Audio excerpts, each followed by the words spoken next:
Hi friends, I'm Tilak, you're watching Tech May Be Unique, and today we're going to see how to separate the text into the columns on your Google Sheet. For an example, if you're having two names and you just want to split automatically into the two columns, a first name and last name like that, by using this method on your Google Sheet. And if you're new to this channel, make sure to click on subscribe button below. We just quickly move on to the video. So how to separate the text and number or text and double text like this. For an example, I just need to separate this with these two columns. It's simple. Instead of deleting this and typing here, you can just make it on a single click bar using this method on your Google Sheet. So first of all, select the entire thing that you just need to split, and now you just need to click on this data on the top.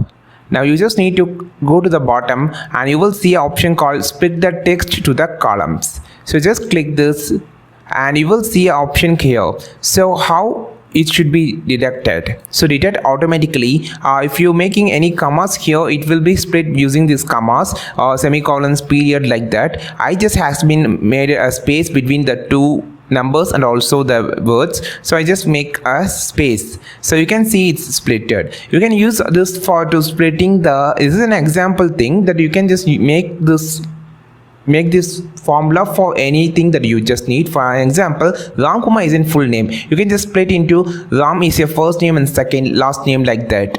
For an example, a lot of in the mark sheet you have a lot of names. You just need to split the first name and last name. You can just use this formula and easily you can classify it. I think this video helped you a lot. Like this video, share this video, subscribe this channel. We will meet our next video with super valuable content. This is Tilak signing off from Tech May Be Unique. Have a wonderful day.